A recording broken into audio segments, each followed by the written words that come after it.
Shun était le fils laid, dégoûtant et trop confiant d'un scientifique. Ayant des troubles mentaux, qui ne pouvait rien faire par lui-même. Mais il a fini par se téléporter dans un monde secret souterrain où il a découvert que son père était un meurtrier, et même pas son vrai père. Son vrai père n'a jamais ramené le lait. Tout commence lorsque nous rencontrons Shun Asanaga, un perdant qui aimait les roches brillantes appelées cristaux. Il pensait qu'il y avait tout un autre monde à l'intérieur. Shun est vraiment excité parce que c'est l'anniversaire de son père, et il a une grande surprise en préparation. Mais sa mère dit que son père pourrait être occupé et pourrait rentrer tard car c'est encore un plus grand loser. Le père de Shun est vraiment occupé au travail et rate l'appel de Shun. Inquiet, Shun décide d'aller voir son père. Il prend le train pour se rendre au lieu de travail de son père. Lorsqu'il arrive, il ne trouve pas son père mais voit un cristal bleu brillant. En le regardant, une lumière éclatante émane du cristal et montre un monde étrange et nouveau.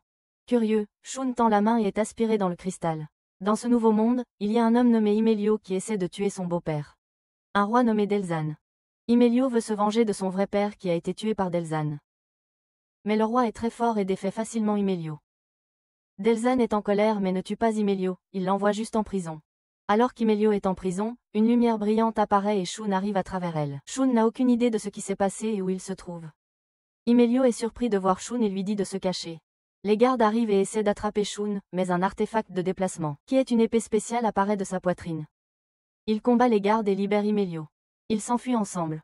Sur leur chemin, ils rencontrent un combattant effrayant qui travaille pour le roi. Ils se battent contre lui, mais finissent par tomber dans une rivière. Ils pensent que le combattant est parti, alors ils se cachent dans les égouts. Imelio dit à Shun qu'ils sont dans un monde appelé Andorra. Quand ils sortent des égouts, ils voient une fille qui les attend. Elle appelle Imelio un prince, ce qui surprend Shun. Shun continue de demander à Imelio pourquoi la fille l'appelle un prince, et pourquoi quelqu'un mettrait un prince en prison si c'est n'importe quoi. Alors qu'il traverse la forêt, il voit un géant, une pierre brillante qui émet de la lumière comme un soleil. La fille se présente comme Alicia, et son animal de compagnie est Filarion. Ailleurs, le roi s'inquiète pour Imelio après qu'il soit tombé dans la rivière. Mais il pense qu'Imelio est toujours en vie. Il envoie des gens le chercher. Le roi sait que quelqu'un a aidé Imelio avec un artefact de téléportation spécial, et pense qu'Imelio est allé voir Pascal, qui est comme un professeur pour lui. Après cela, soudainement, un grand sanglier sauvage attaque les enfants. Imelio se bat contre lui avec son artefact de téléportation. Shun est surpris en voyant que l'animal de compagnie d'Alicia est aussi son artefact de téléportation, et que c'est un dragon. Shun doit utiliser son propre artefact de téléportation pour blesser le cochon. Puis, Shun et Alicia se font prendre dans un piège surprise. Imelio utilise l'un des pièges pour enfin vaincre le cochon. Juste à ce moment-là, Pascal apparaît, c'est un scientifique fou. Il dit qu'il a mis les pièges là pour éloigner les gens, ce qui est vraiment excessif. Il est surpris d'apprendre que Shun vient du monde au-dessus d'Andorra appelé Surface, et qu'il a aussi un artefact de téléportation spécial. Pascal les emmène chez lui pour discuter. Ils mangent un repas spécial avec des aliments étranges comme des grenouilles et des trucs. Shun raconte à Pascal comment il est arrivé ici. Pascal montre à Shun une carte de leur monde. Il dit que la Terre est creuse et qu'ils vivent en dessous. Leur soleil s'appelle Adamus, et il n'y a pas d'étoiles ici. La personne qui a créé cet endroit l'a caché parce que il ne voulait pas que les idées des habitants de la surface détruisent tout. Les gens d'Andorra connaissent le monde d'en haut, car ils ont un livre qui leur en parle. Il y a longtemps, les habitants d'Andorra et du monde d'en haut pouvaient se rendre visite. Pascal y est même déjà allé. Il dit qu'il y avait une ville spéciale appelée Babylone, qui était comme une porte entre les deux mondes. Mais Babylone dans Andorra a été détruite dans un grand accident. C'est pourquoi les gens ne peuvent plus passer entre les mondes. Le roi Delzin a essayé de reconstruire Babylone, mais n'a pas pu la terminer. Pascal pense qu'il peut la finir plus tard. Pascal dit ensuite qu'il veut voir le reliquaire de déformation de Shun. Shun le lui montre. Pascal explique que tout le monde dans Andorra ne peut pas fabriquer ce genre d'armes. Il faut des particules de déformation spéciales qui n'existent qu'à Andorra. Vous ne pouvez pas voir ces particules, mais elles donnent du pouvoir aux choses comme les atomes. Puis Shun dit qu'il veut aller à Babylone même si ce n'est pas fini. Pascal et les autres essaient de lui dire que c'est un long chemin, mais Shun veut toujours y aller comme il l'a fait. Pascal dit qu'il savait autrefois comment réparer Babylone, mais qu'il ne voulait pas que les gens passent entre les mondes. Alors il a arrêté de travailler dessus. Le roi a dit à d'autres personnes de continuer à essayer de le réparer. Soudain, il voit des gardes du palais du roi. Pascal dit qu'ils ne peuvent pas se battre contre les gardes, et qu'ils doivent partir. Ils s'enfuient dans un avion spécial que Pascal a construit. Maintenant ils vont vers un endroit sûr, mais Shun insiste toujours pour aller à Babylone. Ils atteignent rapidement une autre partie de la forêt. Et Pascal effectue un atterrissage chaotique avec l'avion. Après avoir marché un peu parmi les rochers, il trouve un endroit que Pascal a déjà aménagé. Imelio regarde autour de la petite pièce et voit que Pascal a le même couteau spécial que lui. Le roi leur a donné à tous les deux le même couteau. Plus tard dans la nuit, Imelio et Pascal sortent pour parler et prendre l'air. Pascal veut savoir comment Imelio a rencontré Shun. Imelio dit que Shun est juste apparu dans une lumière brillante alors qu'il était dans sa cellule. Dehors, Pascal explique pourquoi il ne veut pas reconstruire Babel. Il a lu de vieux livres qui disent qu'il ne devrait pas se mêler des gens à la surface. Il pense qu'Indora pourrait être en danger si les gens peuvent passer entre les deux mondes. Ils ont aussi des idées différentes sur les gens à la surface. Pascal pense que les deux mondes devraient rester séparés. Il parle aussi de la façon dont le roi a élevé Imelio. Le père d'Imelio est Delzane, mais Imelio ne le considère pas comme un père. Pascal dit alors qu'il veut renvoyer Shuna. La surface et ensuite détruire complètement Babel. Il sait que le roi s'y rend aussi, alors il veut y arriver en premier. Après cela, dans une scène de flashback, nous voyons comment Pascal et Imelio se sont rencontrés dans le passé. Après que le jeune Imelio découvre que le roi a tué son père, il change et commence à s'entraîner au combat tout le temps. Pascal vient à lui et dit qu'il sera le professeur d'Imelio. Imelio apprécie Pascal après avoir vu ses épreuves et commence à apprendre de lui. Puis, le roi exilait surprenamment Pascal du royaume. Cela rend Imelio encore plus en colère contre le roi. À l'heure actuelle, Delzane a confié le travail de retrouver Pascal et Imelio aux Ouziens. Il leur dit de surveiller Pascal et d'essayer de l'attraper. Après cela, Pascal doit sortir de la grotte pour trouver quelque chose d'important dans les archives royales. Il dit au trio de rester vigilant pendant son absence. Après qu'Alicia est également sortie de la grotte pour faire pipi, Imelio et Shun sont les seuls restants. Imelio dit à Shun qu'il veut l'aide de Shun pour vaincre Delzane. En échange, Imelio aidera Shun à rentrer chez lui. Delzane va à Babylone et ce serait mauvais s'il y arrive en premier. Ils doivent arrêter Delzane avant qu'il n'atteigne Babylone. Imelio a un plan, mais il a besoin de l'aide de Shun. Shun y pense et accepte d'aider. Il demande à Imelio quand ils vont commencer. Imelio dit qu'ils partiront cette nuit pendant qu'Alicia dort. Ils ne veulent pas emmener Alicia avec eux car ils sont sexistes, donc ils la laisseront dans la grotte. Juste à ce moment-là, Alicia revient. Ils font semblant de ne rien s'être passé. Plus tard dans la nuit, Imelio et Shun sortent en cachette. Tandis qu'ils regardent autour d'eux, des personnes armées les arrêtent. Ces personnes se font appeler les Igna et disent que cet endroit leur appartient. Ils sont surpris de voir des membres de la famille royale sur leur terre. Imelio dit aux Igna qu'il veut parler au chef d'entre eux. Leur leader, Démétrio, s'avance et demande à Imelio pourquoi il est là. Imelio dit qu'il a besoin que les Igna l'aident à combattre le roi. Il sait que les Igna sont très forts, presque aussi forts que les Ouzians. Les amis de Démétrio pensent qu'Imelio est inutile et qu'il devrait simplement le tuer, mais Démétrio veut d'abord entendre Imelio. Démétrio demande à Imelio ce qu'il fera après avoir tué le roi. Imelio s'arrête un instant et dit qu'il s'en fiche. Il veut juste tuer le roi, même si cela signifie mourir lui-même. Démétrio n'est pas d'accord avec cette réponse et reprend Imelio. Imelio se met en colère et utilise sa relique de déplacement. Démétrio le bat facilement avec un couteau normal. Démétrio dit que posséder une relique ne rend pas plus fort. Il ajoute aussi qu'Imelio est fou de risquer tout pour la vengeance. Imelio comprend enfin ce que Démétrio veut dire. Démétrio veut qu'Imelio soit le chef après avoir tué le roi. Imelio n'est pas sûr de pouvoir le faire, mais Shun dit à Démétrio qu'Imelio fera de son mieux. Démétrio accepte de laisser Imelio les rejoindre. Pendant ce temps, Pascal est vu en train de parler à un vieil ami nommé Oo. Ils ont travaillé ensemble au palais du roi. Oo dit à Pascal qu'Imelio a essayé de tuer le roi avant de s'enfuir. Pascal est surpris car il ne le savait pas auparavant. Plus tard, Imelio et Shun se rendent au camp Igna. On leur dit de se préparer à travailler. Ils découvrent qu'ils doivent laver des vêtements près de la rivière. C'est ainsi que le groupe gagne de l'argent. Quand ils atteignent la rivière, Shun apprend que Démétrio sait qu'il n'est pas issu du monde souterrain. Démétrio s'en moque car des personnes de différents endroits vivent ensemble là-bas. L'un des gars Igna qui ressemble à une fille s'appelle Eljuya. Shun pense qu'Eljuya n'est pas aussi fort que les autres, mais est important pour le groupe. Eljuya s'effondre alors soudainement et s'évanouit. Quand Eljuya se réveille, Shun découvre qu'il est un garçon qui peut voir les choses qui arriveront dans le futur. Eljuya dit qu'il l'a vu tomber chez lui. Shun est très heureux car il pense qu'il rentrera chez lui. Il ne demande rien d'autre à Eljuya. Pendant ce temps, Pascal retourne dans la grotte et apprend que les garçons sont portés disparus. Il sait qu'ils sont allés à Babylone. Il dit à Eljuya de se préparer pour qu'ils puissent les suivre. Ils utilisent leur avion pour retrouver les garçons. Cette nuit-là, Shun et Emelio se disputent. Emelio est en colère contre Shun pour avoir fait confiance aux Igna. Shun veut juste rentrer chez lui et manger la nourriture de sa mère. Ils commencent à se battre. Démétrio les regarde se battre mais ne les arrête pas. Ils continuent à se battre jusqu'à ce qu'ils s'endormissent tous les deux. Peu de temps après, Démétrio demande à ses amis de verser de l'eau sur Shun et Emelio pour les réveiller. Ensuite, ils s'assoient tous pour planifier leurs prochaines étapes. Avant qu'ils ne finissent de parler, Shun dit à Démétrio que le roi va aussi à Babylone.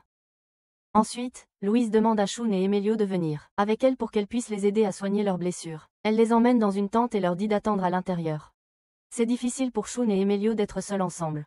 Mais ils doivent écouter Louise. Bientôt, Louise revient avec les choses dont elle a besoin pour les aider. Quand elle entre, Emelio lui demande si Démétrio veut vraiment travailler avec les Eusiens. Louise dit que les Eusiens n'ont pas toujours été méchants. Il y a deux sortes de personnes à Andorra, les Andras et les Eusiens. Les Andras sont des personnes nées d'humains et d'un autre type de créature appelée Anadoua. Les Eusiens naissent d'Anadoua et d'animaux. Il y a longtemps, les Andras et les Eusiens étaient amicaux et vivaient heureux ensemble. Mais ensuite, les Andras ont commencé à être méchants avec les Eusiens. C'est pourquoi les Eusiens sont en colère maintenant. Ils ont été maltraités pendant longtemps. Et Démétrio pense que les Eusiens pourraient les aider. Louise dit aussi qu'elle est à moitié eusienne. Elle raconte une histoire à propos de Démétrio et d'un ami eusien. Démétrio vient d'une famille riche et s'amusait toujours. Quand il était enfant, Démétrio marchait dans les bois. Il s'est perdu et essayait de retrouver son chemin quand il a rencontré un enfant eusien. Même s'il avait peur, le jeune eusien lui a proposé d'être ami et l'a conduit hors des bois jusqu'à chez lui. Le garçon eusien s'appelait Lucio et a dit à Démétrio de venir le voir quand il voulait. Leur amitié est devenue plus forte à mesure qu'ils passaient du temps ensemble. Quand ils avaient 15 ans, ils marchaient dans la rue quand ils ont vu un homme maltraiter un eusien. Lucio a essayé d'aider mais a fini par se blesser très gravement. Lucio est mort de ses blessures. Depuis, Démétrio a travaillé dur pour devenir fort afin d'honorer son ami. L'histoire revient au présent où Shun demande à Aljouya un peu de temps. Il veut tester si Aljouya peut vraiment voir l'avenir. Aljouya découvre le truc de Shun et décide de le piéger à son tour. Il envoie Shun dans les bois pour trouver un oiseau spécial. Mais les Eusiens travaillant pour Delzane sont déjà là. Shun est rapidement entouré par les Eusiens. Démétrio arrive et combat le leader des Eusiens. Emelio arrive pour aider Shun mais se demande pourquoi il le fait. Pendant le combat, la relique de distorsion de Shun devient plus puissante et il peut blesser gravement le Eusien. Il s'enfuit parce qu'il sait qu'il ne peut pas gagner contre Emelio et Shun. Démétrio combat toujours le leader des Eusiens et essaie de le faire rejoindre leur camp. Pendant qu'ils se battent, Shun et Emelio voient une lumière brillante au loin. La lumière brillante brille après un fort fracas. Cela donne à Démétrio et à ses amis une chance de s'échapper. Peu après, Shun et Emelio retrouvent Pascal et Alisha. Emelio est surpris de les voir ensemble. Démétrio et ses amis rejoignent le groupe.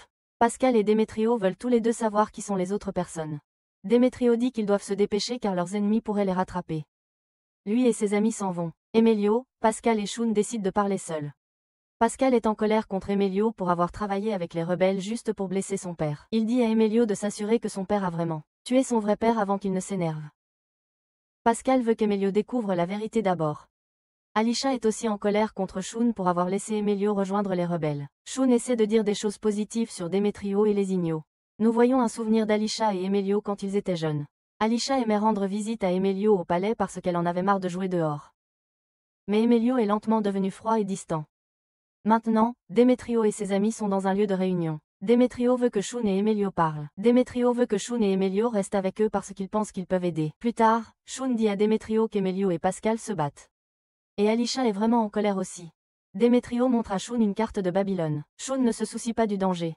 Il veut juste retourner à la surface. Les Ignos ont aussi décidé d'y aller. À Babylone parce que le roi y va aussi. Ils savent que le roi sera plus en sécurité dans le château. Donc, Babylone est leur meilleure chance de l'arrêter. Plus tard, Alisha et Pascal rejoignent le groupe. Pascal devient rapidement ami avec tout le monde. Et leur montre plein de choses géniales qu'il a fabriquées. Comme un lance-flamme. Louise est heureuse qu'Alisha soit là car elle ne sera pas la seule fille. Shun, Emelio et Félix vont préparer leur voyage. Quand Shun demande à Félix pourquoi ils veulent battre le roi, Félix dit que les choses ne sont pas justes. Les riches commandent aux pauvres. Et seuls les pauvres comprennent vraiment cela. Démétrio est le seul à essayer d'améliorer la situation. Alors Félix veut l'aider. Puis, Démétrio parle à Pascal et lui demande ce que le roi prépare. Pascal dit qu'il ne sait pas ce que le roi pense. Emelio ne sait pas non plus car le roi ne révèle jamais ses plans. Le lendemain, Démétrio rassemble tout le monde pour se préparer à leur voyage. Shun veut vraiment rentrer chez lui et fera tout pour y arriver. Le groupe atteint enfin un océan après avoir voyagé. Et Shun est très excité. Mais Pascal leur dit que c'est en fait un grand canal. Et ils doivent le traverser pour aller chez les Eusiens. Ils espèrent parler aux Eusiens. Et les faire les aider. En ce moment, ils sont dans une grande ville appelée Amédéus avec un énorme port. Ils décident de rester dans un hôtel pour la nuit avant de continuer. Alicia veut faire du shopping et acheter des choses pour Pascal. Quand ils sortent, ils voient Démétrio et ses amis. Démétrio dit à Shun de cacher qu'il vient de la surface. Il fait un déguisement pour la chemise de Shun et l'appelle un camouflage. Shun pense que c'est une bonne idée et ils partent tous dans des directions différentes. Quand ils achètent des choses, Shun n'a que 500 yens. Ce qui ne fonctionne pas à Andorra. Alicia donne de l'argent à Shun pour acheter ce qu'il veut. Alors qu'ils regardent autour d'eux, un garçon vole le couteau d'Emilio et s'enfuit. Emilio l'attrape. Mais il découvre que le garçon essaie de s'occuper de ses petits frères et sœurs. Shun et Alicia leur donnent de la nourriture. Alicia dit que c'est normal que le garçon ait volé, parce que la vie est dure pour les gens sans aide. Shun joue au basket avec les enfants. Alicia aime voir à quel point Shun est heureux et se demande si tout le monde venant de la surface est comme lui. Sur leur chemin du retour, une fille les attaque. Elle utilise son artefact de distorsion pour faire exploser des choses et essaie de blesser Emilio. Elle continue de dire tue le prince comme un robot. Ensuite, Demetrio et Algéouya viennent à leur aide. Demetrio attrape la fille sans la blesser. Algéouya dit qu'elle est une tueuse. Il explique que la plupart des tueuses sont des enfants qui ont été enlevés quand ils étaient jeunes et vendus aux plus offrants. Ces enfants sont formés pour tuer et n'ont aucune émotion. C'est ainsi que les gens les maintiennent sous contrôle. Ils ne s'arrêteront pas tant que leur cible n'est pas morte. Ici, Emilio est la cible de la fille. Quelqu'un qui déteste la famille royale l'a envoyé. Algéouya dit que les tueurs portent toujours un collier. Demetrio décide de tout terminer et casse le collier. La fille est maintenant libre. Demetrio lui dit d'oublier sa vieille vie et de les rejoindre. Il dit qu'elle peut faire une différence et ne devrait pas gâcher sa chance. Il lui donne une poupée comme les autres enfants. De retour à la maison, Demetrio présente la fille à tout le monde. Elle dit qu'elle s'appelle Misha. Demetrio fait d'elle une membre de la famille Igna. Le lendemain, Pascal va seul finir quelque chose au laboratoire royal comme il le fait toujours, tandis que les autres vont à la mer. Ils atteignent le bateau qu'ils vont utiliser pour voyager. Il est vieux et tremblant. Tout le monde monte à bord, et le bateau commence à bouger. Plus tard, ils ne peuvent pas trouver Emilio. Emilio est avec Demetrio. Emilio demande à Demetrio s'il peut comprendre les Uzi. Demetrio dit que oui, mais explique que tous les Uzi ne sont pas mauvais. Certains sont différents. Il dit à Emilio que l'île où ils vont est pleine de Uzi. Puis, une grande tempête arrive. Le bateau tangue beaucoup. Shun et Emilio se disputent au lieu de s'entraider. Félix les sauve de la chute dans l'eau. Ils arrivent sur l'île, mais le bateau est cassé. Demetrio dit qu'ils ne peuvent pas revenir sans l'aide des Uzi. Soudain, une flèche passe à toute vitesse. Ils sont soudain entourés par des Ouziens. Demetrio veut parler à leur chef. Les Ouziens les attachent. Le chef voit que Demetrio n'a pas peur. Il demande à Demetrio ce qu'il veut.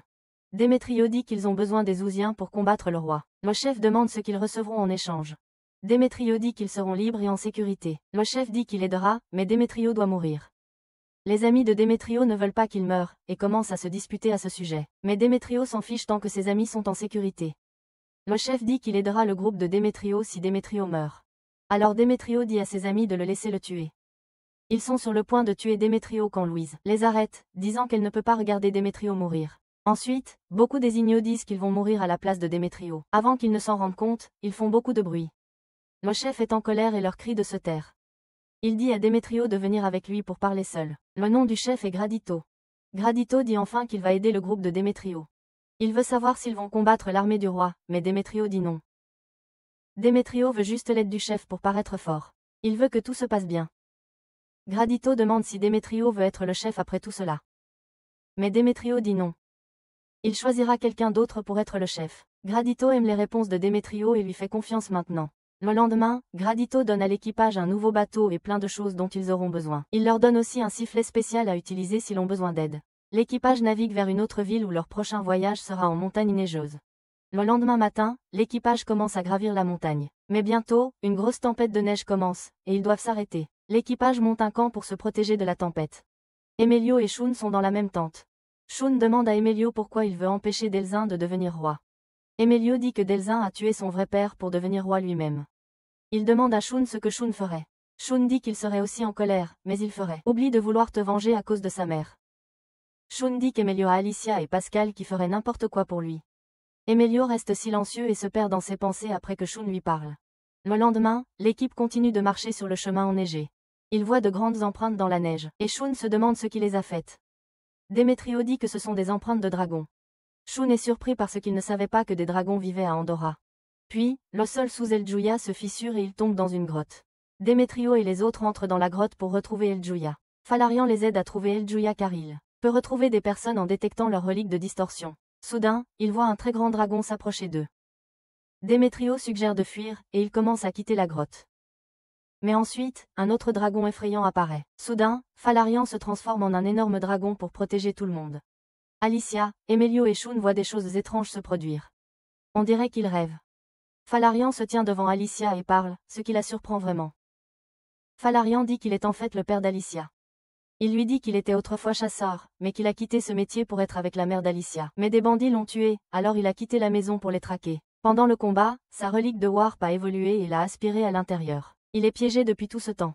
Il ressemble désormais à une relique de dragon vivante. Falarian dit qu'il est toujours avec Alicia et qu'il la protégera toujours.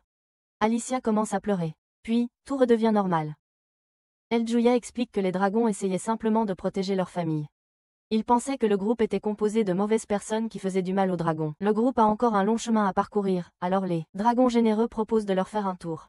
Les dragons les transportent pendant un moment, puis s'en vont pour retourner chez eux. Ce serait formidable si les dragons pouvaient les emmener jusqu'à Babylone. Mais ils ne peuvent pas car ils doivent rester proches de chez eux.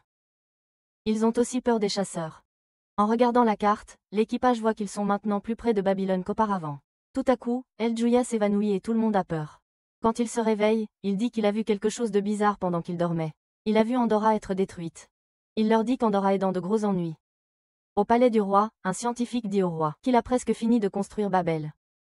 Pendant qu'il parle, les Ouziens travaillant pour Delzin arrivent. Ces Ouziens ont surveillé Amélio et ses amis. Ils disent au roi que Grédito travaille avec Dimétrio. Le roi voit une marque de blessure sur Abelda, un Zouzien qui a combattu Amélio et Shun. Le roi est en colère parce qu'Abelda était censé surveiller, pas se battre. Ailleurs dans les archives royales, Pascal regarde de vieux papiers. Il découvre que le roi s'est débarrassé de presque tout ce qui concerne Babel. Il semble que le roi cache quelque chose de très grave. Pascal veut en savoir plus sur Babel avant de renvoyer Shun à la surface. Joséphine dit au roi qu'Abelda cache quelque chose de très grave. Joséphine est une scientifique novice très enthousiaste qui travaille avec Pascal. Il dit qu'ils en sauront plus sur quelque chose appelé les particules warp demain. Pascal est inquiet car ces particules sont très importantes pour Andorre. Et elles se font de plus en plus rares. Si toutes les particules disparaissent, ce sera vraiment mauvais pour le royaume. Le lendemain, Shun se réveille et apprend que Dimétrio a un invité nommé Ralph. Il dit à Dimétrio que de plus en plus de personnes puissantes rejoignent leur côté. Dimétrio se voit dire de les appeler à l'aide s'il en a besoin. Après cela, Amélio et Shun recommencent à se battre. Encore une fois, Emilio veut toujours tuer son père, mais Shun ne veut pas qu'il le fasse. Shun veut qu'Emilio oublie sa vengeance et accepte ce qui s'est passé. Emilio ne veut pas écouter. Shun parle à Emilio de ce qui est arrivé au père d'Alicia. Il pourrait se mettre tellement en colère qu'il reste bloqué dans un endroit étrange pour toujours. Tout comme le père d'Alicia, Emilio s'en fiche et continue à argumenter. Shun devient vraiment furieux et frappe Emilio au visage, mais Emilio ne riposte pas. Shun crie sur Emilio, disant qu'il se soucie aussi des problèmes d'Emilio. Shun est en colère et s'en va. Avant de partir, il dit qu'il pense toujours aux problèmes d'Emilio. De retour au laboratoire, Pascal et Joseph découvrent ce qui est arrivé aux particules déformées. Ils apprennent que les particules diminuent depuis que le roi a pris le pouvoir. Pascal doit se rendre à Babylone avant le roi. Joseph dit à Pascal qu'il a fabriqué une voiture spéciale qui peut voler. Ils montent tous les deux dans la voiture et volent vers Babylone. En même temps, notre équipe arrive enfin à Babylone. Mais il semble que le roi soit déjà là et se prépare à ouvrir un chemin vers la surface. Il y a 4 portes vers Babylone, mais une seule mène à Babel. Algéouya étudie sa carte pour trouver la bonne porte. Il dit au groupe que cette porte les mènera directement à Babel. Mais il y a un problème. Ils doivent grimper un mur très haut pour atteindre l'autre côté. Ils se dépêchent de grimper. Emilio faillit tomber, mais Shun l'aide. Finalement, ils atteignent le sommet, seulement pour trouver un labyrinthe. Juste au moment où ils s'apprêtent à entrer dans le labyrinthe, Démétrio dit à Emilio qu'il ne veut pas tuer le roi. Au lieu de cela, il veut le détrôner pacifiquement. Il demande à Emilio pourquoi il veut tuer le roi si désespérément. Emilio dit que le roi a tué son père. Démétrio dit qu'il voulait aussi se venger, mais a changé d'avis. Il pense que se battre ne peut pas arrêter les combats. Il demande à Emilio d'attendre ses ordres avant de blesser le roi. Soudain, il voit les truculents, qui sont les Tsouziens travaillant pour Delzin, devant eux, et réalise qu'ils sont dans le pétrin. Le chef des truculents se présente comme Guédoro et dit qu'il a un problème avec Démétrio. Le reste des méchants se bat contre les amis de Démétrio. Ebelda veut vraiment se battre contre Emilio et Shun parce qu'ils lui ont fait du mal avant. Pendant que tout le monde se bat, Félix gagne son combat.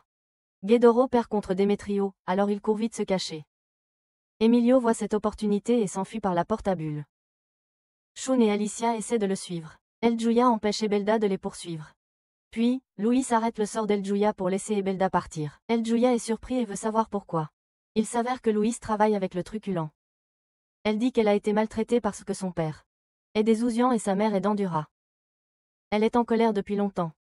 Elle a rejoint le groupe de Démétrio pour être en sécurité, mais aider en fait Guédoro. Elle essaie de blesser El Jouya mais Démétrio arrive. Démétrio sait que Louis est un traître mais fait attention quand il se bat contre elle. Shun et Alicia essaient toujours d'attraper Emilio pour l'empêcher de blesser son père. Après cela, Emilio trouve enfin Delzin qui attend son chemin vers la surface. Emilio sort son artefact de téléportation et dit qu'il est prêt à tout finir. Le roi demande à Emilio ce qu'il fera après l'avoir tué.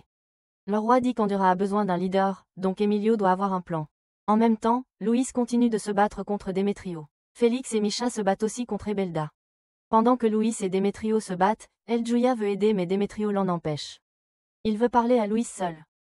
Demetrio dit à Luis qu'elle se leurre elle-même. Il a entendu qu'elle a dit qu'elle les a rejoints pour de l'argent à cause de sa famille, mais Demetrio est sûr que Luis tient à leur groupe. Il lui rappelle quand elle l'a sauvé sur l'île de Zouzia. Luis pourrait dire qu'elle utilise le groupe, mais en réalité, elle l'aime bien. Luis dit que Demetrio ment. Elle essaie de battre Demetrio, mais ne peut pas. Cela lui montre qu'elle ne peut blesser personne dans le groupe. Demetrio lui parle calmement. Il dit qu'ils peuvent trouver un moyen de l'aider. Luis dit qu'elle a été envoyée pour surveiller les ignos. Elle faisait son travail jusqu'à ce qu'elle commence à croire Demetrio. Elle se met à pleurer et El Julia lui donne un mouchoir pour sécher ses yeux. Demetrio dit qu'ils n'ont pas le temps de pleurer, ils doivent faire quelque chose.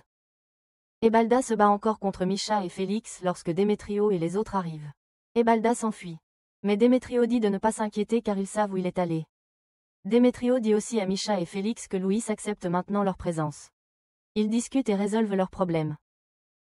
Emilio est occupé à se battre avec son père quand Shun et Alicia entrent. Emilio dit que le roi a tué son vrai père et a envoyé Pascal loin du palais.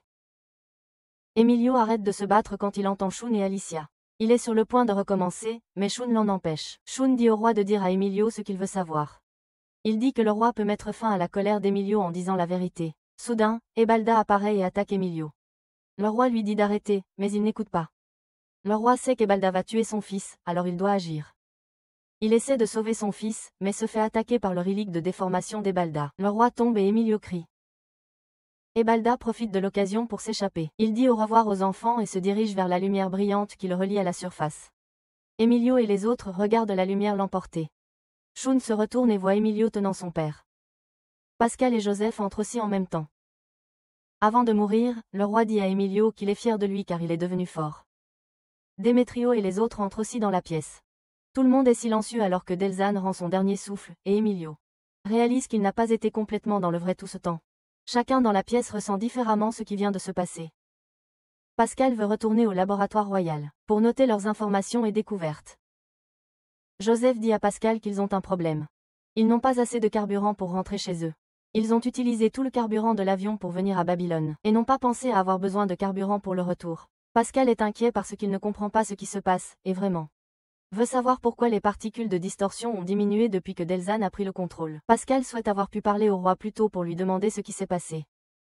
Shun trouve Emilio assis tout seul, l'air triste. Shun essaie de remonter le moral d'Emilio et lui donne une pomme. Emilio dit à Shun qu'il est désolé de ne pas avoir tenu sa promesse.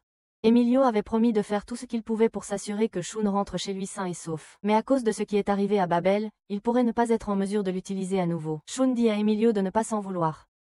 Emilio commence à parler de sa vie. Il dit qu'il a toujours voulu se venger. C'est tout ce à quoi il pensait. Il voulait tuer Delzane. Maintenant que le roi est mort, il ne se sent pas heureux.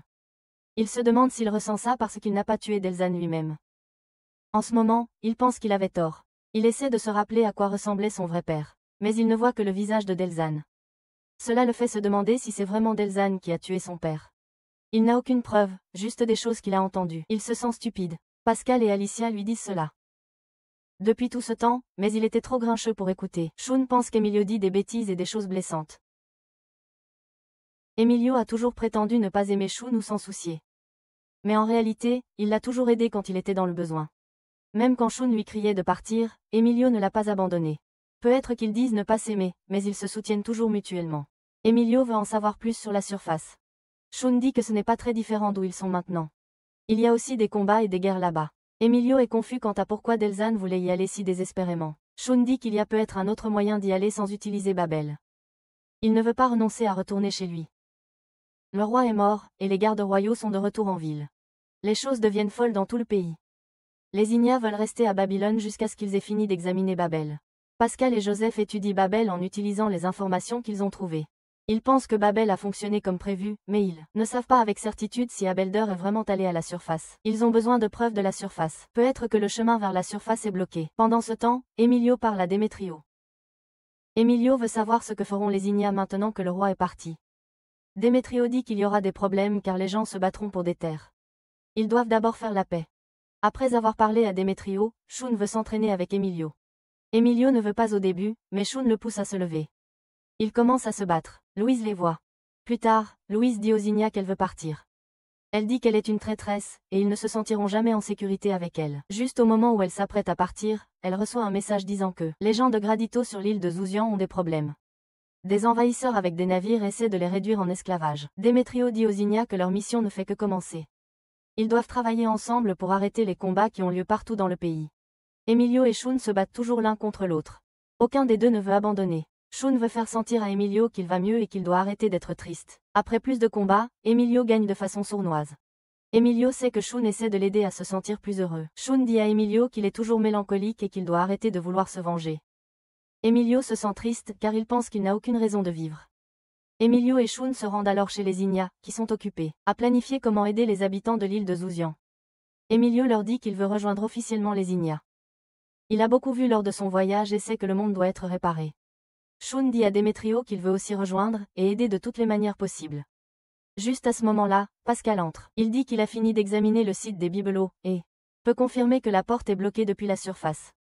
Il se demande pourquoi il y a un verrou depuis la surface, quand les gens là-bas ne savent rien d'Andorra. C'est peut être juste une coïncidence. Cependant, Pascal veut aller au laboratoire royal pour faire plus de tests. Après cela, il quitte Babylone. Il y a beaucoup de combats qui se déroulent partout en Andorra. Les dirigeants sont injustes et font souffrir tout le monde. Demetrio et ses amis arrivent dans un village pendant que des soldats blessent des gens.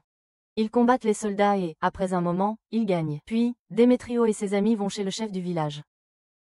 Demetrio lui dit que depuis la mort du roi, il y a beaucoup de combats partout à Andorra. Il dit qu'ils veulent arrêter les combats. Le chef du village espère qu'Emilio sera le nouveau roi. Il pense qu'Andorra sera un bon endroit si Emilio est à la tête. Mais Emilio ne veut pas encore être roi. Cette nuit-là, le chef des soldats est en colère contre Demetrio et les Ignos. Il dit à son capitaine d'attaquer pendant qu'il mange un gros repas. Mais ensuite, le capitaine est tué par une grande créature effrayante, qui attaque également le chef des soldats. Le lendemain, Demetrio et ses amis se rendent chez le chef des soldats. Quand ils arrivent, c'est étrange car l'endroit est vide et silencieux. Ils entrent et trouvent le chef l'air effrayé. Il leur dit qu'une créature effrayante est devenue folle et a tué le capitaine.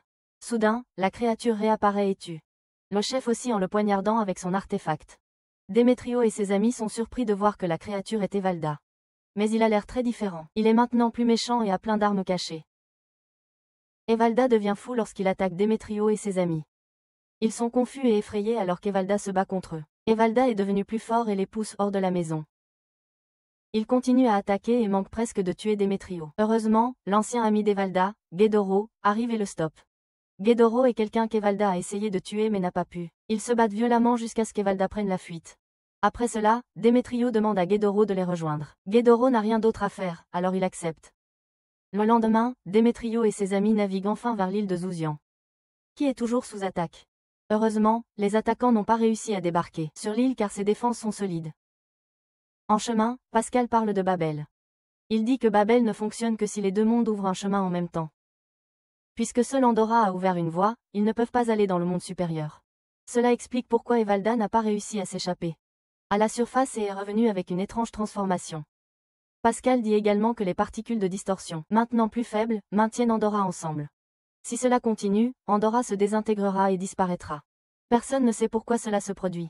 Pascal doit se rendre à la capitale pour en apprendre davantage. Après cela, Gradito dit qu'il veut rejoindre les Ignos de Demetrio. Demetrio est vraiment heureux et dit qu'il l'espérait depuis longtemps. Ils atteignent enfin l'île de Zouzian. Il y a une bataille acharnée contre les envahisseurs, mais Demetrio et ses amis gagnent facilement. Ils atterrissent sur l'île et rencontrent les Zouziens. Plus tard, Demetrio dit que Gradito peut être en charge de la zone nord après la fin des combats à Andorra. Emilio pense que les Zouziens sont toujours considérés comme méchants par les masses et que les gens n'aimeront pas cela, mais il ne conteste pas Demetrio. Pendant ce temps, Alicia passe un bon moment avec Louise, Misha et Aljuia. Alors qu'ils s'amusent, Alicia dit qu'elle pense à des moyens d'aider. Louise lui dit en plaisantant d'épouser Emilio. Il est très clair qu'Alicia aime Emilio. Elle essaie de dire que ce n'est pas vrai, mais finalement, admet qu'elle a des sentiments pour lui. Alicia promet de dire à Emilio ce qu'elle ressent, mais elle espère qu'il l'aime aussi. Plus tard dans la nuit, Emilio parle à Pascal de son père, le roi original. Pascal explique que lorsque son père était roi, son frère Delzane était en charge du nord. À cette époque, Babel était encore présent. Delzane, qui régnait sur le nord, allait souvent à Babel. Pascal pense que Delzane a commencé à s'intéresser à Babel. Le lendemain, le groupe voyage en bateau de retour à la capitale pour arrêter les combats dans toute l'Andorre. Lorsqu'il atteigne la ville et entre dans le palais, c'est très calme. Il n'y a que quelques soldats et ouvriers là-bas. Un soldat nommé Aaron dit à Emilio ce qui se passe. Il s'avère que la moitié des soldats est partie avec le roi à Babylone et n'est jamais revenu. Ils semblent être devenus des voleurs et se sont enfuis. Après avoir entendu que le roi avait été tué, la plupart des soldats du palais sont également partis. Car Andorra n'a pas de leader maintenant. Malheureusement, Aaron et les autres soldats royaux ne veulent pas que Démétrio reste dans le palais. Emilio leur dit que Démétrio et ses amis sont de bonnes personnes. Mais tout le monde est encore incertain et continue à argumenter. Ailleurs, Pascal et Joseph entrent dans le laboratoire royal. Ils sont choqués en voyant qu'il n'y a pas de scientifiques, et qu'ils seraient les seuls à travailler. Soudain, ils sont rejoints par Rodney, ancien collègue de Pascal. Rodney était apparemment le supérieur de Pascal lorsqu'il travaillait à plein temps pour Delzane. Pendant ce temps, Emilio se promène dans le palais. Seul et se tient devant le siège du roi. Démétrio le voit et lui demande pourquoi il semble triste. Emilio dit qu'il s'inquiète de savoir qui sera le prochain leader et que le peuple a besoin d'un nouveau souverain. Démétrio lui dit de ne pas s'inquiéter et lui explique qu'il doit apprendre comment son père et Delzane étaient ses dirigeants. Il promet d'aider Emilio à apprendre à être un bon roi. Dehors du palais, Gradito et Luis ressentent quelque chose de étrange dans les bois voisins. Dans le laboratoire, Pascal et Joseph apprennent de Rodney que le palais pourrait être en danger. Il dit que des créatures effrayantes se rassemblent dans les bois proches du palais. Les soldats ont peur en entendant parler des monstres, mais Eren les rassure. Tout le monde est surpris de voir les Ouzians et les Ignos venir aider.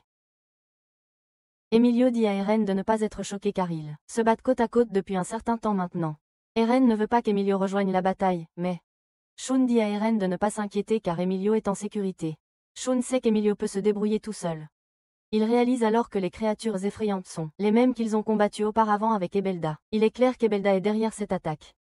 Shun et Emilio rejoignent les autres combattants dans la forêt pour combattre les monstres. Ebelda trouve Emilio et Shun et veut encore les tuer tous les deux. Ebelda utilise les monstres pour se cacher pendant qu'il attaque Emilio et Shun. Ghedoro vient aider Emilio et Shun. Il y a trop de monstres, et Emilio et Shun sont en difficulté. Mais alors, les soldats arrivent pour aider et ils sont vraiment enthousiastes à l'idée de combattre les monstres. Dimitrio intervient par derrière en poignardant Ebelda avec un couteau, ce qui donne à Shun une chance de blesser Ebelda avec son épée. Ebelda sait qu'il perd et s'enfuit. Les soldats sont heureux parce qu'ils ont sauvé la ville et le château des monstres. Les soldats portent Emilio sur leurs épaules pour montrer à quel point ils sont heureux qu'il ait vaincu l'ennemi. Les amis d'Emilio le voient comme un héros pour tout le pays. Le lendemain matin, Ghedoro dit à Emilio et à Dimitrio qu'il veut trouver Ebelda. Il s'inquiète qu'il puisse être seul et en danger car Ebelda peut maintenant créer des monstres. Louise dit qu'elle ira avec Ghedoro pour l'aider.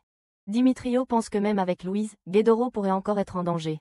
Alors il demande à Félix et Misha de les accompagner aussi. En parallèle, Emilio emmène Shun au même endroit où Shun est apparu pour la première fois. Emilio pense que c'est peut être le moyen pour Shun de rentrer chez lui. Il dit qu'Andorra se termine bientôt, donc Shun doit partir avant qu'il ne soit trop tard. Shun se fâche contre Emilio pour être triste et ne pas faire plus en tant que prince. Ils commencent à se disputer et faillit se battre, mais Shun tombe d'une falaise. Emilio le rattrape et il s'accroche à un mur. Ils trouvent des escaliers et descendent.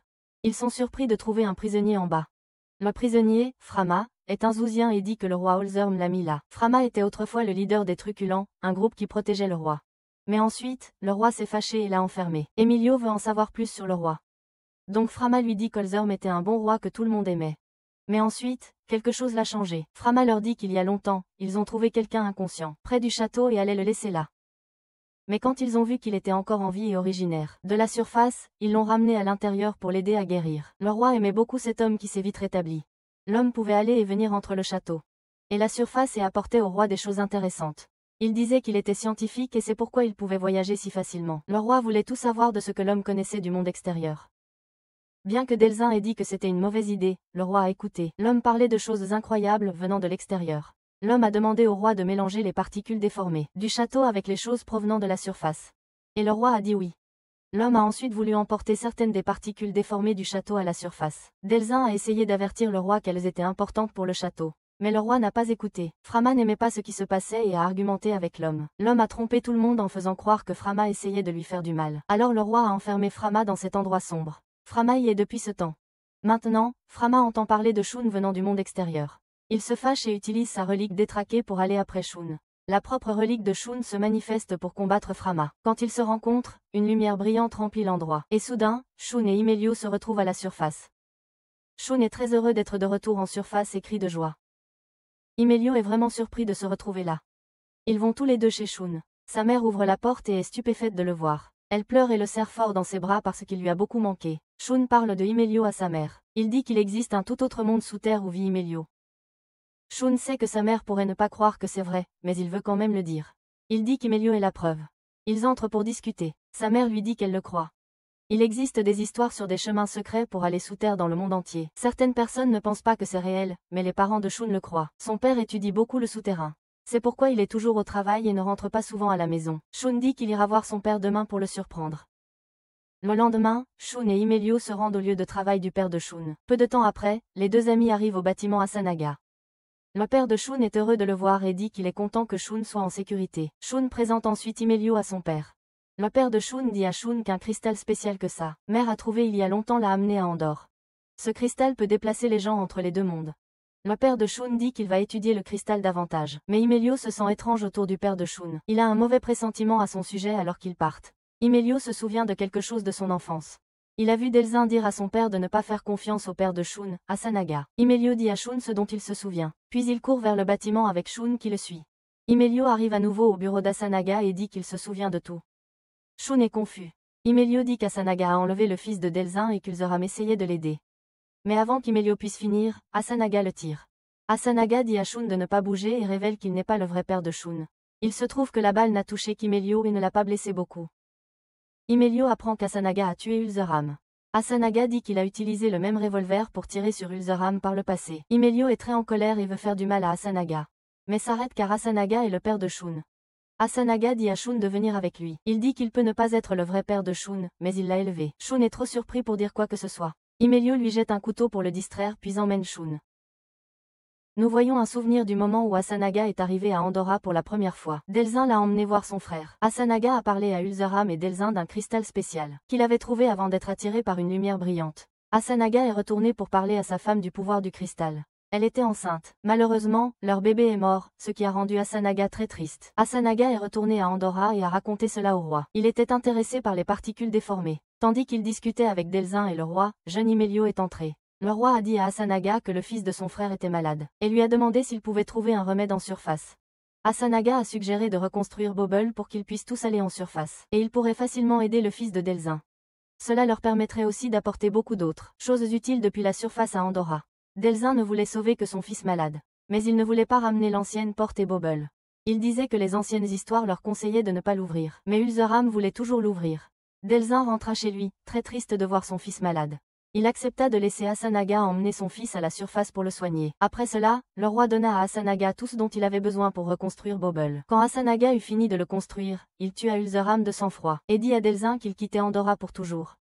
Delzin voulait récupérer son fils, mais Asanaga dit qu'il devait monter à la surface pour le retrouver. Ensuite, Asanaga brisa Bobble et retourna dans son monde. À l'heure actuelle, Shun et Imelio rentrent chez eux.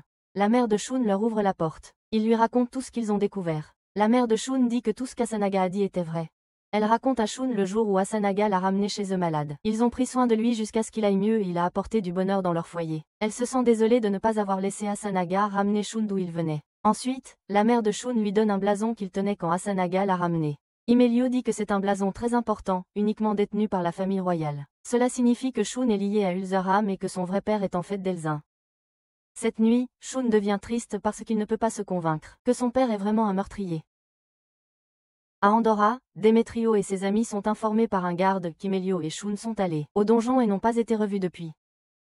Demetrio réalise lentement que les garçons sont probablement montés à la surface. À la surface, Imelio rend visite à Asanaga, qui est surpris de le voir.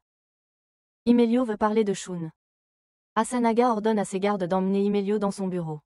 Une fois là-bas, Asanaga pointe une arme sur Imelio et avoue avoir tué le père d'Imelio. Ulzeram. Asanaga dit qu'Ulzeram était un mauvais roi qui était facilement influençable et qui était méchante avec les Ouziens. Il pense que Delzin serait un meilleur roi. Imelio demande si Asanaga aime Shun, et Asanaga répond oui, même si Shun n'est pas son vrai fils. Asanaga affirme qu'il fait tout pour Shun et sa famille, et qu'il ne lui fera pas de mal à moins qu'il ne se mette en travers. Imelio rentre chez lui et dit à Shun qu'il vient de parler à son père. Il conseille à Shun de parler avec Asanaga pour découvrir pourquoi il agit ainsi. Shun remercie Imelio et accepte de parler à son père. De retour à Andorra, Pascal convoque tout le monde pour une réunion. Il a quelque chose d'important à leur dire. En même temps, El Juya est enfermé dans une pièce en train de faire un étrange rituel. Il ne mangera pas et ne sortira pas tant que ce n'est pas terminé. Pascal annonce alors au groupe qu'ils ont trouvé un moyen de voyager entre Andorra et la surface. La scène se déplace vers Shun, qui est à l'endroit où son père a commencé à travailler. Il a envoyé un message à son père pour qu'il vienne rapidement. Shun veut savoir pourquoi son père a tué Elzern.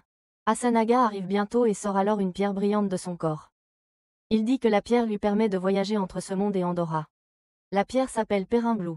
En même temps, Pascal raconte à l'équipage le Perrin Blue à Andorra. C'est ainsi que Shun est arrivé pour la première fois à Andorra. Il y a en fait un Perrin Blue à l'intérieur du corps de Shun. Si quelqu'un l'a, il peut aller et venir entre les deux mondes quand il le souhaite. Cela explique pourquoi Shun est soudainement revenu dans ce monde quand il était en danger. Le père de Shun dit que Shun a pris le pouvoir du Perrin Blue quand il a touché celui de son bureau. Il veut utiliser des particules de distorsion pour améliorer la vie à la surface. Mais il dit qu'Andorra sera bientôt partie parce que les particules vont s'épuiser là-bas. Quand cela arrivera, Andorra sera fini. Shun est surpris quand son père dit qu'il est celui qui fait disparaître les particules. Shun ne pense pas que son père devrait détruire Andorra pour atteindre ses objectifs. Son père se met en colère et pointe une arme vers Shun. Il est prêt à blesser quiconque l'empêche. Imelio essaie d'aider, mais un Sinaga le fait tomber. Le père de Shun s'apprête à tirer quand Shun utilise le Perrin bleu disparaît à nouveau avec Imelio. Il se retrouve une fois de plus à Andorra où Louise, Félix, Ghedoro et Misha s'affrontent face à Ebelda. Bientôt, Imelio et Shun rejoignent les autres dans leur combat contre Ebelda.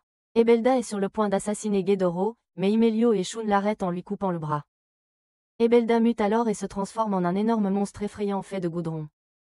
Ce géant monstre est très dangereux pour Shun et les autres. Misha essaie de combattre Ebelda, mais le monstre la blesse gravement. Félix protège Misha mais se blesse au passage. Misha tente à nouveau de combattre le monstre, mais Louise la sauve. Ils ne peuvent pas vaincre Ebelda, alors Imelio dit qu'ils doivent partir pour l'instant. Dans sa salle de méditation, Algevia essaie très fort de se connecter avec Andorra. Soudain, il tombe et Dimetrio entre en courant. Algevia dit à Dimetrio qu'il a entendu la voix d'Andorra, mais il s'évanouit ensuite parce qu'il est très fatigué. Pascal dit à Dimetrio qu'Algevia vient de partager une information importante.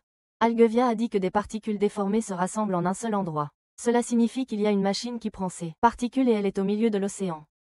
Dimetrio parle alors d'un endroit appelé Ternanog. Les gens disent que ce sont les ruines d'une vieille ville incroyable. C'est comme un endroit magique qui est très difficile à trouver. Peut-être que Ternanog est au milieu de l'océan où se trouve la machine. Mais certains du groupe ne croient pas que cet endroit existe vraiment. Juste à ce moment-là, Shun et Imelio entrent dans la pièce. Shun est sûr qu'un tel dispositif existe vraiment. Louise et Félix sont pris en charge car ils sont blessés. Alisha veut savoir où étaient Shun et Imelio. Shun lui dit qu'ils sont allés à la surface. Il dit à Pascal et aux autres qu'il y a un dispositif retirant les particules déformées de Ternanog.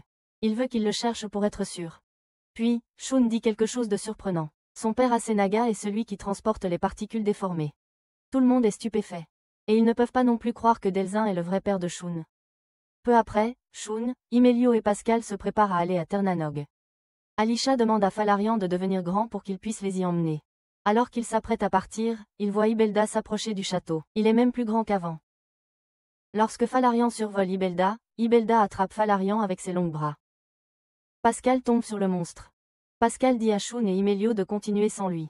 Il utilise une bombe pour faire lâcher prise à Ibelda afin qu'il puisse s'enfuir. Pascal prend aussi l'explosion. Imelio est très triste parce qu'il a probablement perdu un autre ami. Demetrio dit à Ralph et Joseph de trouver Pascal pendant que les autres combattent Ibelda. Il pense que Pascal pourrait encore être en vie. Demetrio a une bombe puissante que Pascal a fabriquée lui-même. Il dit qu'elle sera utile contre Ibelda. Shun dit à Imelio de ne pas s'inquiéter pour Pascal car il est costaud. Bientôt, Shun et Imelio peuvent voir Ternanog. Joseph recherche Pascal car il veut encore lui apprendre des choses et ne peut pas le perdre. Il ne veut pas que Pascal meure. Imelio et Shun atteignent Ternanog. Ils disent à Falarian d'aller plus haut. Le bâtiment est très haut, touchant les nuages. Ils arrivent en haut, qui est dans les nuages. Ils voient un grand cristal. Ils décident de le briser. Ils utilisent leur relique de distorsion pour frapper le cristal, mais c'est très dur. Rien n'arrive au cristal. Shun s'y connaît en cristaux et trouve un point faible. Il le frappe, et il se brise. Il prévoit de continuer à détruire le cristal, mais un Sonaga arrive et les arrête. Un Sonaga dit à Shun qu'il ne peut pas laisser Shun détruire son invention spéciale. En même temps, les Ignas ont toujours du mal avec Ibelda. Demetrio dit à certains de ses hommes de garder Ibelda occupé pendant qu'ils utilisent une bombe pour faire exploser sa tête. Ils commencent leur plan. Ghedoro va placer la bombe pendant que les autres distraient Ibelda.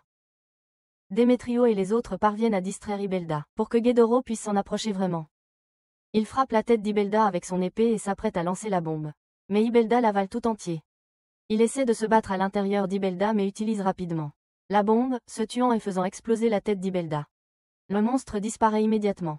De retour à Ternanog, un Sonaga appelle à son reliquaire de téléportation. L'arme ressemble à une grande pieuvre avec des pointes acérées. Un Sonaga dit qu'il a utilisé une partie du corps d'Olzorn pour fabriquer cette relique de distorsion spéciale. Un Sonaga blesse Falarian en lui enfonçant un de ses tentacules dans la poitrine. Imelio et Shun se mettent en colère et combattent un Sonaga ensemble. Mais un Sonaga est trop fort et les repousse facilement. Un Sonaga rit d'Imelio et dit qu'il aurait dû se débarrasser de lui quand il est venu le voir pour la première fois. Imelio devient furieux et sa relique de distorsion évolue. Imelio combat un Sonaga pendant un moment et brise même un des tentacules spéciaux d'un Sonaga. Sonaga se met en colère et fait tomber Imelio. Il s'apprête à le tuer quand Shun le retient. La relique de distorsion de Shun change aussi, et il brise aussi un des tentacules d'Asonaga.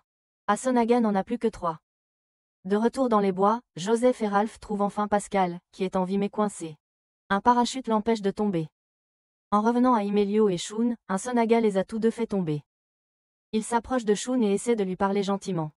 Il dit qu'il est devenu très fort grâce à Makiko et Shun. Tout le monde sait maintenant qui il est. Shun lui dit que Makiko ne serait pas contente de le voir comme ça.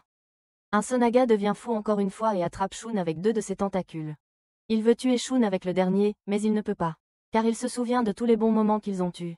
Juste à ce moment-là, le reliquaire de téléportation d'Imelio évolue à nouveau et il attaque un Sonaga. Falarian se lève et aide l'attaque d'Imelio à devenir encore plus forte et il transperce le corps d'un Sonaga. Le bâtiment cesse immédiatement de fonctionner. Yesenaga tombe au sol. Shun crie de douleur, mais sait que c'était la bonne chose à faire. Il remercie Imelio pour l'avoir sauvé. Ensuite, tout le bâtiment de Ternano commence à se désintégrer. Les garçons sont sur le point de tomber et de mourir, mais Falarian les sauve. Quand ils retournent au château plus tard dans la journée, tout le monde est ravi de les voir. Démétrio remercie Shun et Imelio pour leur aide. Imelio dit que les Igna lui ont appris beaucoup de choses sur ce qui est bien et mal, et qu'ils ont été de bons amis pour lui. Après cela, les célébrations commencent avec beaucoup de nourriture et d'alcool. Démétrio raconte à tous combien Shun et Imelio ont aidé et sacrifié.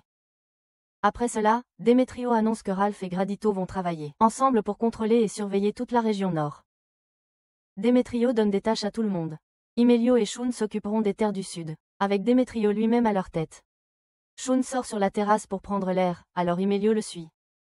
Shun dit à Imelio qu'il aime vivre à Andorra mais qu'il doit rentrer pour être avec sa mère. Makiko sera seule et il ne peut pas la laisser. Shun dit à Imelio qu'il doit y aller et lui demande de s'excuser auprès de tout le monde pour lui d'avoir disparu soudainement car il n'est pas doué pour les adieux. Shun dit au revoir à son cousin Imelio avec un cœur lourd, et See You Again commence à jouer en arrière-plan. Il serre la main d'Imelio pour la dernière fois et utilise le poiré bleu pour rentrer chez lui. Quand il arrive, le poiré bleu se casse. Shun dit qu'il ne pourra peut-être pas revenir, mais il se souviendra toujours d'Andorra.